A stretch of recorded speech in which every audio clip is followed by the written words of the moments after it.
पकाएंगे काय पे, खाएंगे काय पे?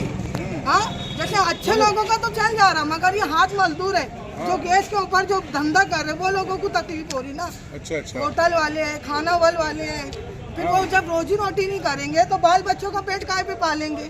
अरे वो तो देखो, वो लकड़ी और चूल्हा जला के भी पका जैसे सकते हैं। चूल्हा लकड़ी मगर घर जला तो पे भी नहीं बचते हैं ना। पका सकते हैं, मगर अब तुम पका के बताओ चूल्हे लकड़ी पे, नहीं, उसके बाद होटल हम वाले तो पकाएंगे। पका लेते हैं। जैसे घर घूटी की घर बात वाले, चालू अरे होगी तो यहाँ भैया पर। घर घूटी वाले को भी तकलीफ ही हो रही ना, सभी को तकलीफ है ना। घर घूटी वालों को भी तकलीफ हो रही है। यहाँ पर देखिए मेजर ये है कि अच्छा, घर बैठे हम सारी गैस एजेंसी चालू है, सब जगह डिलीवरी हो रही है, यहाँ पर नहीं हो रही है। ये और HP दोनों पे नहीं हो रही है, तो ये कौन सी बात है? ये मुस्लिम इलाके में नहीं और उधर गैर इलाके में चालू, नहीं, ये भी ऐसा गलत है ना। देखिए, ये ऐसा नहीं है। ऐसा है नहीं तो फिर अभी हम उधर से आ रही, वो लोग उधर दे रहे चालू है, यहाँ नहीं चालू। तो कलंतरी वाले बरोबर दे रहे हैं, वो लोग भी वहाँ से डिलीवरी कर रहे हैं। और अच्छा, अगर हम लकड़ी पे और उसमें भी पकाएंगे तो हमारे बाल बच्चों की जो स्कूल है, ट्यूशन है, मदरसे है, उसके ऊपर तो हमको तकलीफ आ रही ना। तो वही बोलना है ना हम लोगों का भी। जैसे हमारे जो स्कूल मदरसे है, तकलीफ है, इस पे तो तकलीफ आ रही ना। सुबह 7 बजे की स्कूल होती है, बच्चों को फौरन खाना अब नाश्ता इतनी देना है ना, रहता वो है। गैस लकड़ी अब गैस देसी नहीं जैसी है तो थोड़ी ना है कि लकड़ी जो कब तक गैस जलेंगी? जैसी चलेंगी। नहीं गैस जलेंगी जैसी ना। लकड़ी है क्या? तो और बच्चे स्कूल में भूखे जब रहेंगे। हमारे बच्चे जाएंगे तो हमारे बच्चों की जो लाइफ है वो खराब हो रही है, उसकी जिम्मेदारी कौन? ये जिम्मेदारी कौन लेंगे? जैसे मेरे हमारे सब बच्चों की, आवाम के बच्चों की जिम्मेदारी लेगा कौन? ये तो ये कौन लेगा? ये दीपक की एजेंसी वाले लेंगे। हाँ, कौन लेगा जिम्मेदारी? लेंगे। हमारे बच्चों को इनका संभालेंगे, काम है। उनकी इनका जो काम है। पूरी लाइफ है वो सुधारेंगे वो? नहीं सुधारेंगे वो। हाँ? उनको क्या है? हमारे को जब पकाने देर होंगी लकड़ी चूल्हे पे, तो वो हमारे बच्चों की जो है स्कूल मदरसे का, वो करेगा कौन? मैं यहाँ के जो जिम्मेदार है बाड़ू सेठ, उनको भी कई दिनों से मुसलसल फोन लगा रहा हूँ। इसलिए फोन लगा रहा हूँ कि यार ये जो राहतकारी का काम होता है, जब तक की एजेंसी चालू नहीं होगी तो राहतकारी कैसे नहीं होंगी? अगर पब्लिक बहुत ज्यादा हो जाती है, आप पुलिस प्रोटेक्शन लो। सुनो भैया, सुनो मेरी बात। 2 पुलिस खड़े रहेंगे यहाँ पे, नंबर से सबका काम होगा। एक मिनट रुको। जब मोदी जी बोल दे रहे हैं कि कोई तेल की तकलीफ नहीं है, गैस की तकलीफ नहीं है, तो ये होते कौन कम करने वाले? ये करने वाले होते कौन? जब मोदी जी जब बोल रहे हैं कि वो गैस भी शिल्लक है, तेल भी शिल्लक है, तो ये फिर ये नीचे के लोग क्यों चमचागिरी कर रहे हैं? इनको पैसा मिलता है ना, ये क्यों कर रहे हैं? ब्लैक मार्केटिंग कर रहे हैं। इनके पैसों की वजह से रिक्शा वालों को ब्लैक कर रहे हैं और खाने वाले पकाने वालों को ब्लैक नहीं कर रहे। प्रूफ है, ब्लैक मार्केटिंग कर रहे हो लोग। ब्लैक प्रूफ है मार्केटिंग मेरे पास। पूरा भैया, पूरे आवाम के पास प्रूफ है। काका आप क्या बोलना चाह रहे थे? मैं बोल रहा हूँ, हाँ मैं रमेश मोहिते बोल रहा संगमेश्वर से। हाँ लो, ये अशोक बैरा की मामा है ना, ये इनका भारत गैस है। इन्होंने कम से कम सब लोगों का, आवाम का सोचते थे, जिसको एक सिलेंडर है उनको तो पहले दो, जिसको 2 है तो उसको बोल दो कि भाई तुम 1 लो, ये तुम 15 दिन के बाद लो, जब तक सबका अरेंजमेंट होगा। तुम लोग ब्लैक में बेच रहे लोगों को। हाँ, तो ये तुम्हारा धंधा है क्या? धंधा है तो बंद कर दो, सील लगा दो, फिर आवाम कुछ ना कुछ रास्ता निकालेंगी। आवाम के जी पे तुम जी रहे, तुम पैसे कहाँ से कमा रहे? तो हमको ये फैसिलिटी देते नहीं, तुम गैस पे पैसा बढ़ा रहे, 60 रुपया 70 रुपया से बढ़ाते जा रहे। ये नहीं तुम्हारे मनमानी खेल चल रहा है। हाँ, वहाँ जाओ तो 1 बजे बंद हो जाता, 4-5 बजे आके तो भी बंद रहता। या झगड़े करते, क्या बोलते, या हिंदू मुसलमान झगड़े करते बोले इसलिए हम बंद किया। अरे तुम फिर किसको बेचते होंगे ब्लैक में? तो वो लोग तो मजे में रह रहे, 4-4 सिलेंडर जिसके पास को दे रहे, जिसको 1 नहीं तो उसको 1 भी नहीं मिल रहा। तो हम नहीं बोलेंगे, आवाम जब आवाज़ उठाती ना तो फिर कुछ ना कुछ खेल हो जाता। बरोबर। अगर गांव अच्छा है, एकदम नीति से चल रहा, तो तुम्हारा ख्याल है तहसील साहब को ख्याल देने चाहिए, या दादा उसे बोलो, या मुफ्ती इसराइल बोलो, इन्होंने आके इनको धमकी दो और इनको बोलना नहीं चलाते हो तो बंद करो, फिर हम क्या करने के करेंगे। आवाम एक बार चिढ़ गई ना तो फिर रहना मुश्किल हो जाएगा। फिर हो जाएगा, फिर हमको एक बार 3 महीना जाता है, फिर दंगा हो जाएगा। दंगा होगा ना, फिर उनको समझेगा क्या हो जाएगा। हम तो घर में एक मैं है और एक मेरी बीवी है और 2 बच्चे। हम लोग को एक बाटला 3 से 4 महीना जाता है।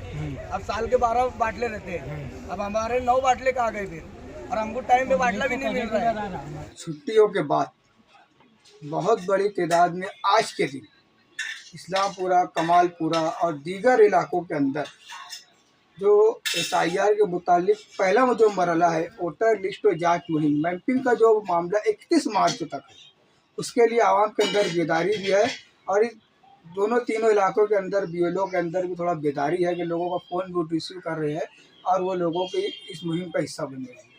मैं अहलियान शहर को ये कहना चाहूँगा कि आप इत्मीनान रखिए, डर और खौफ का माहौल मत होने दीजिए, क्योंकि डर वो चीज़ है कि इंसान को परेशान कर देती है। आप ये तमाम मामले को एक चैलेंज की तरह देखिए कि जो होगा हम इंशाल्लाह उसे देखेंगे। अब डर और खौफ का माहौल है और जो लोग आज ये कह रहे हैं कि हम अवामी नुमाइंदे हैं, अवामी काम करने वाले लोग हैं, असम्बली चुनाव के बाद यही लोगों ने अपनी ऑफिसों में ताला मार दिया था और ये कहकर ताला मारा था कि आवाम का काम काज करने वालों को वोट नहीं दी जाती।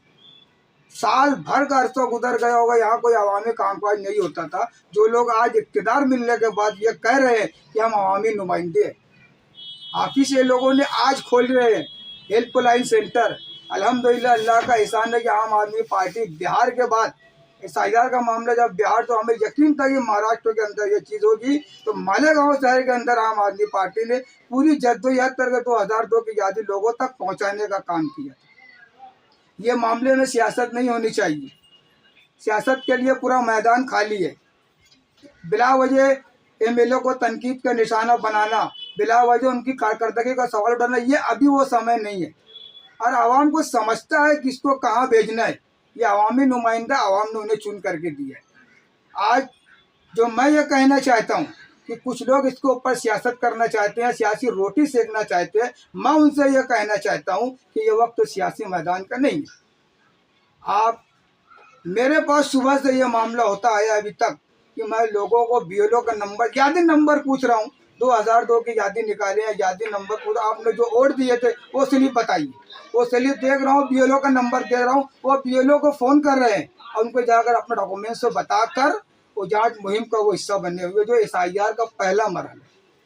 तो मैं ये कहना चाहूँगा, जो लोग आज आवाम का दम भर रहे हैं काम करने का, ये चुनाव के बाद शिकस्त की वजह से ये बोल करके अपना कामकाज बंद किए थे कि आवाम वोट काम करने वालों को वोट नहीं देती। तो ऐसे लोगों को, आवाम को भी होशियार रहना चाहिए जो फोटो सेशन पे ज़्यादा ध्यान देते हैं काम पर। अब वो बोलते हैं हम इस्लाम पूरा इधर उधर मराहिल में हम खोलेंगे, जबकि अल्लाह का एहसान है कि आवाम बेदार है, वो खुद अपना काम करना जान रही है, अपनी मदद आप कर रही है।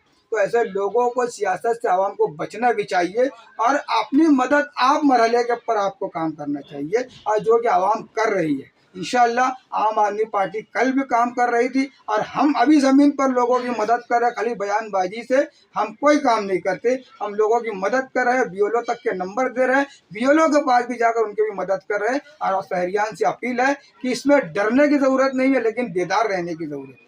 ये कोई मामूली चीज़ भी नहीं है, लेकिन आप बेदार रहें, डरिए नहीं, खौफ में ना आइए। मैं इतना ही कहता हूँ। बहुत बहुत शुक्रिया। अस्सलाम वालेकुम।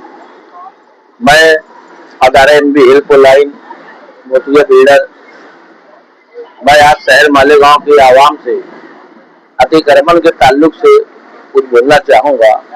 मालेगांव शहर अल्हम्दुलिल्लाह आबादी के एतबार से बहुत घना और बहुत बड़ा हो गया है, मगर यहाँ पर अतिक्रमण की वजह से जो लोगों को तकलीफें होती है, ये बहुत ही डेंजर मामला है।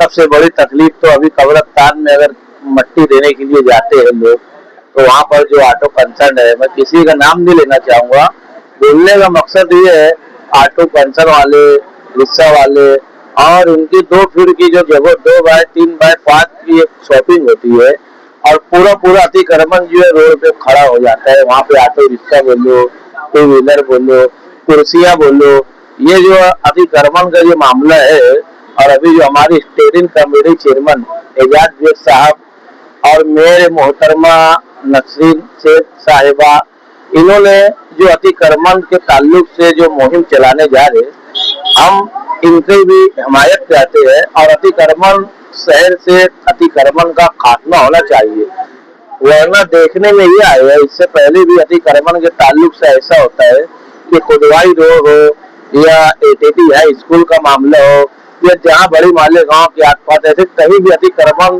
जब आता है उड़ाने के लिए, तो एक तरफ से अतिक्रमण गाड़ी उड़ाना चालू करती है तो दूसरी तरफ से अतिक्रमण वाले बराबर वहाँ अपना बनाना और देखना चालू कर देते, मगर वो अतिक्रमण जो डिपार्टमेंट है कभी आता नहीं दोबारा वहाँ रोड मारने।